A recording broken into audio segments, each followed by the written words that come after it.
nasci em Santa Catarina, mas me criei no Rio Grande do Sul.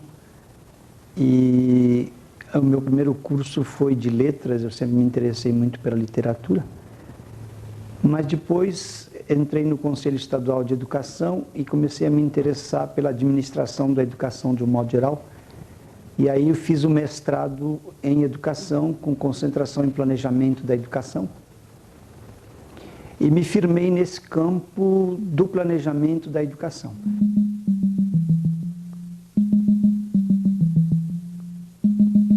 É importante distinguir o que é o planejamento administrativo daquilo que é o planejamento político. Muitas vezes as pessoas dizem PPP, planejamento, projeto político pedagógico, e estão pensando só na proposta filosófica da escola, numa orientação genérica. É importante que haja numa escola um planejamento administrativo feito por algum colegiado, seja a direção colegiada, seja um órgão, por exemplo, um conselho escolar. Muitas escolas têm conselho escolar. Estes organismos, a direção e o conselho escolar, são os organismos encarregados de administrar a escola. Então, eles têm que fazer um planejamento administrativo. E esse planejamento administrativo inclui questões como manter a escola, mantê-la em condições de funcionamento, mantê-la aciada, manter uma certa disciplina, etc, etc. São questões administrativas. Mas, além disto, há o planejamento propriamente político. Uma escola não basta que funcione. Para uma escola é necessário que, além de funcionar, tenha uma proposta político-pedagógica. Por isso é importante distinguir isto, distinguir um projeto político-pedagógico, que pela própria palavra é político e é pedagógico, de um plano administrativo que se assemelha a um plano administrativo de um aeroporto, a um plano administrativo de uma fábrica, porque tem esse aspecto administrativo numa escola. Mas o importante é que a escola tem mais do que isso, ela tem que dizer que tipo de educação ela vai trabalhar e evidentemente trabalhar esse tipo de educação que ela disser. E isto é o projeto político-pedagógico.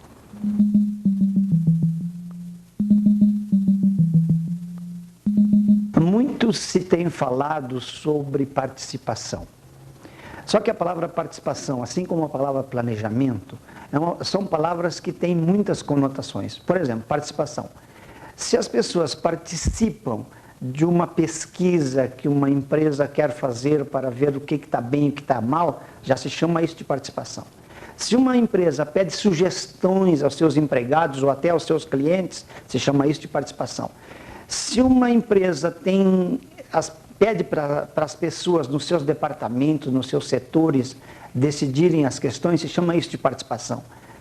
Eu gostaria de chamar de participação, quando se fala em escola, muito mais do que isso. Chamar participação a construção em conjunto de um processo escolar baseado num projeto político-pedagógico.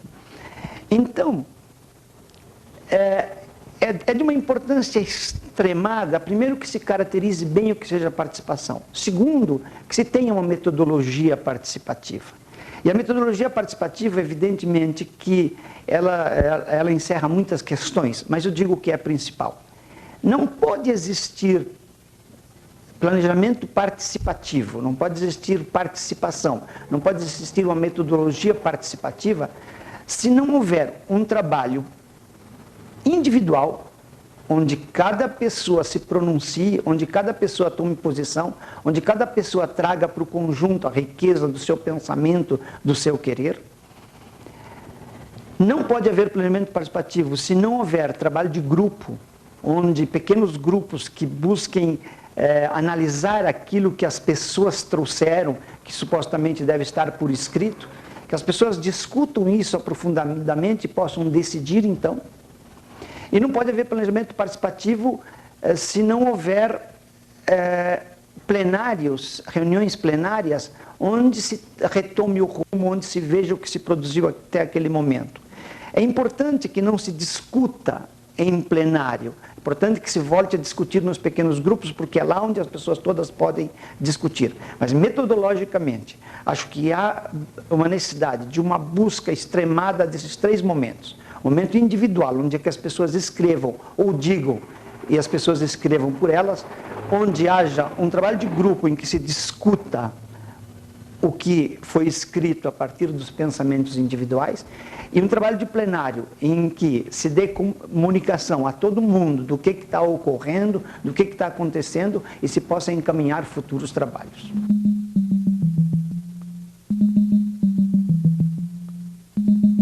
Por causa de um movimento que aconteceu no Chile a partir da década de 80, onde se constituiu uma equipe chamada Equipe Latino-Americana de Planejamento, se constituiu um modelo de planejamento para escolas, e nesse modelo havia um elemento que era o marco referencial. É interessante porque hoje se fala tanto em projeto político-pedagógico, e já na década de 60 nós falávamos nesse marco referencial, que era no fundo o projeto político-pedagógico. Esse marco referencial se divide em 3 partes.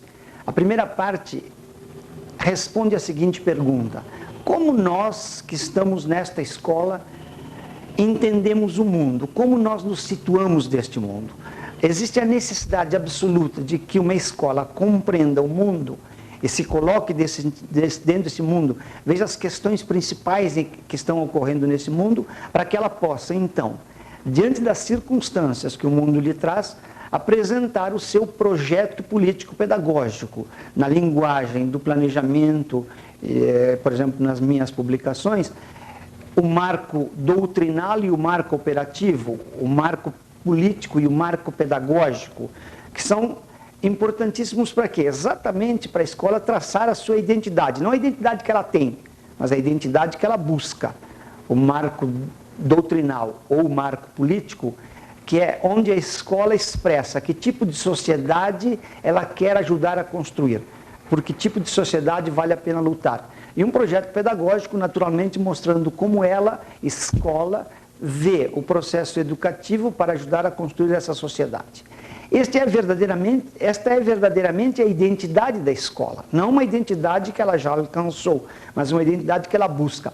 Esse processo é mais ou menos o que ocorre com as pessoas. Uma criança, quando é pequena, diz: eu quero ser igual ao Pelé, eu quero ser igual à Xuxa. O que ela está desfazendo? Ela está propondo uma identidade para ela, que ainda não é a identidade dela, mas é alguma coisa que ela sonha ser. Quero ser igual à minha professora, eu quero ser igual ao meu pai, eu quero ser igual ao meu tio. São sonhos, mas que são uma proposta de identidade externa, que depois, durante a vida, ela busca alcançar, se aproximar o máximo dessa identidade. Este é exatamente o processo do planejamento quando se pensa em marco de referência. O marco de referência, naturalmente centrado dentro da sociedade em que a gente está, é aquela proposta de identidade que a escola apresenta, não aquela que ela tem, mas aquela que ela vai buscar através do seu processo de trabalho, através do seu processo pedagógico na sala de aula e no processo todo administrativo da escola.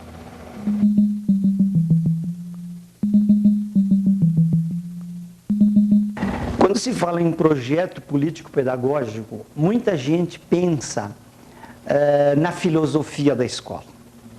Eu tenho andado por este Brasil afora e visto isto. As pessoas, e o próprio significado, toda a literatura que nos vem da França, da Itália, de Portugal, da Espanha, que trata de projeto político-pedagógico, tem mais ou menos essa conotação. A conotação de projeto político-pedagógico como esta expressão da identidade que a escola vai buscar, portanto, a filosofia da escola. Ora, isto serve como uma orientação geral, mas não serve para a prática suficientemente. Então é preciso que a escola, tendo elaborado esse projeto político-pedagógico, tendo elaborado esse marco de referência, ela vá em busca do diagnóstico da sua realidade e depois vai em busca da programação. O que é o diagnóstico? O diagnóstico é o julgamento que tem que ser feito por todas as pessoas que participam da escola, naturalmente dentro de um processo organizado, coordenado. Hoje em dia existe material suficiente para fazer isto, material suficiente para embasar este trabalho. Responder a seguinte pergunta: qual é a distância que a nossa prática está deste referencial que estabelecemos? Que distância está a nossa prática do projeto político-pedagógico enquanto filosofia, enquanto identidade externa a nós? Isto é imprescindível que se faça, e se faça de uma maneira coordenada, buscando estabelecer indicadores. Eu dou um exemplo. Se um grupo escreveu que quer desenvolver cidadania, que quer desenvolver consciência crítica, a escola tem que se perguntar até que ponto nós estamos produzindo cidadania, até que ponto nós estamos desenvolvendo consciência crítica. Tendo estas respostas, vai descobrir que os conteúdos, a avaliação, a administração, os processos que são levados na escola, nem sempre são adequados àquele ideal que tinha, nem sempre são adequados à busca da cidadania, nem sempre são adequados à busca da consciência crítica. E isso vai trazer o que se chama necessidades, as necessidades concretas que a escola tem que enfrentar. E a programação é exatamente o enfrentamento dessas necessidades. A escola vai enfrentar essas necessidades propondo ações para mudar a sua realidade, propondo atitudes, propondo regras, propondo rotinas. Para quê? Para que tudo isso mude a sua prática. Então, na verdade, o que é a programação? A programação é uma resposta ao diagnóstico. Do diagnóstico nasceram as necessidades. A programação é a indicação daquilo que a escola vai fazer, daquilo que a escola vai viver. A programação trabalha tanto no ser como no fazer. Para quê? Para que a escola, justamente, tendo expressado uma identidade no marco referencial ou no projeto político-pedagógico, ela busque agora se aproximar desta identidade na prática através desta programação, que é o seu fazer e a sua prática. Nesse sentido, vale a pena acrescentar uma coisa. O plano administrativo pode ser anual, mas o plano que inclui o projeto político-pedagógico, ele precisa ser trienal, e se a escola tiver coragem, até mais de 3 anos, 4 anos, para quê? Para que se possa realmente alcançar mudanças concretas dentro da escola na direção do seu projeto político-pedagógico.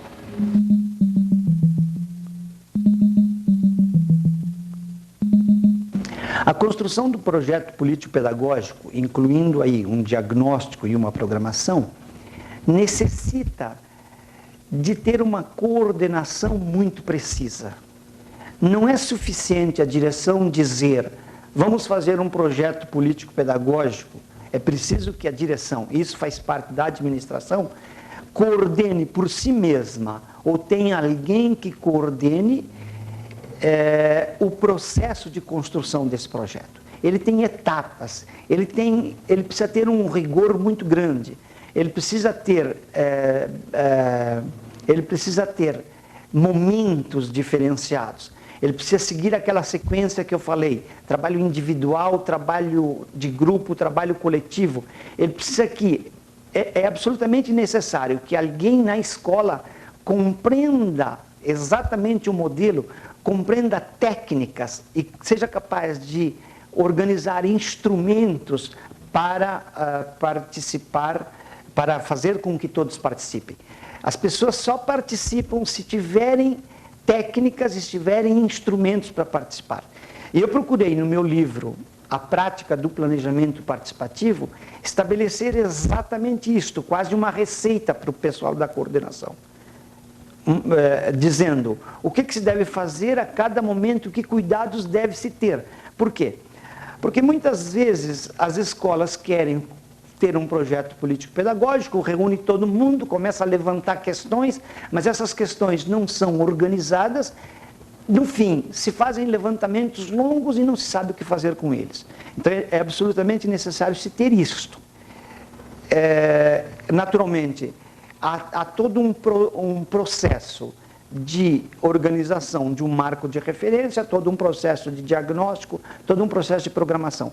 Cada uma dessas 3 grandes etapas da construção de um plano de 3 ou 4 anos na escola tem suas próprias necessidades, tem seu próprio rigor. Então é preciso uma equipe que coordene e que possa, consultando material, consultando livros, consultando revistas, consultando os modelos, as técnicas, os instrumentos que já deram certo, possa fazer com que dê certo também na escola em que elas estão coordenando.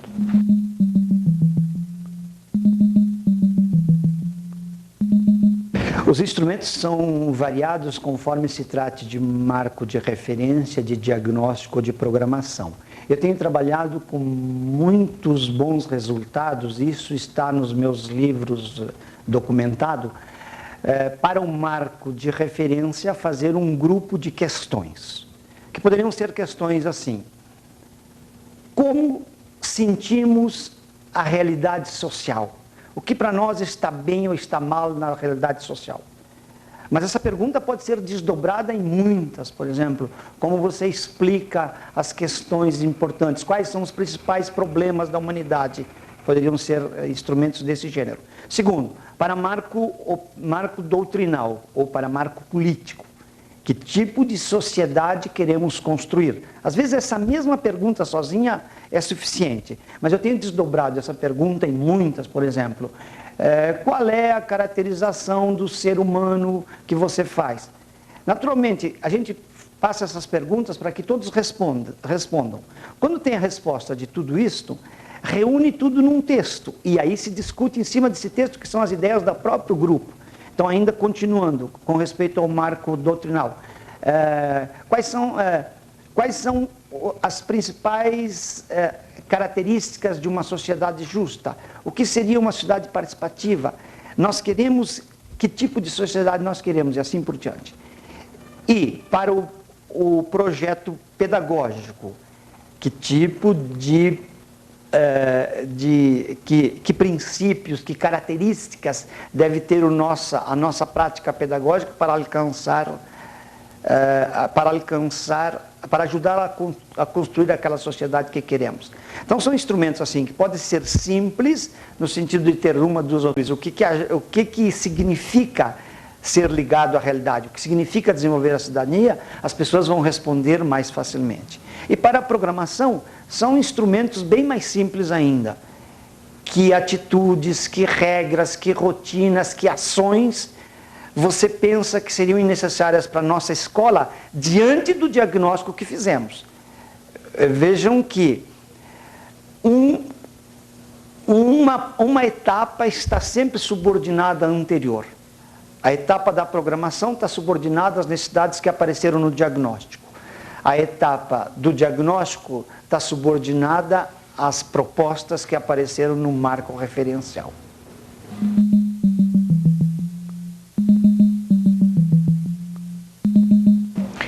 O trabalho coletivo e a autonomia são duas questões que estão próximas, elas são duas questões muito complicadas na escola. Eu chego a dizer, por exemplo, que a escola não consegue planejar porque ela não tem suficientemente autonomia. Ela está presa pela sociedade, está presa pelos conselhos de educação, está presa pelas autoridades educacionais de um modo geral. Ora, quem não tem autonomia não pode planejar, porque planejar é exatamente decidir, escolher. Planejar é optar. Ora, quem não tem autonomia não pode optar. A gente está buscando o trabalho coletivo exatamente para que a escola adquira esta autonomia. Se você ouvir alguém do Conselho Nacional de Educação, eles vão lhe dizer com toda a energia: a escola é livre para fazer o que bem entender. Na prática, isso não é verdade. Na prática, ela está constrangida, não apenas pelas secretarias de educação, pelos conselhos de educação, mas sobretudo pela expectativa da sociedade. Então é preciso aumentar a força dos professores, do pessoal que trabalha em escola, mas naturalmente aumentar essa força, não impondo-se à comunidade, mas pelo contrário, assumir a força junto com a comunidade. Para quê? Para que se possa ter essa autonomia e a partir dessa autonomia fazer um trabalho coletivo. Por quê? Porque, embora sejam duas coisas diferentes, a autonomia da escola e o trabalho coletivo, um está envolvido no outro. Só no momento em que a escola se sentir como um grupo em andamento, como diria assim, uma caravana em processo, é que ela vai assumir a sua autonomia. Enquanto houver alguns professores que sim, que entendem que eles deveriam criar um novo processo escolar, e aí quando eu digo novo processo escolar significa um novo conteúdo, uma nova metodologia, um novo processo de avaliação inteiramente diferente, Só esse novo processo escolar só será possível quando a escola assumir a sua condição de trabalho coletivo e, com isso, conseguir a sua autonomia.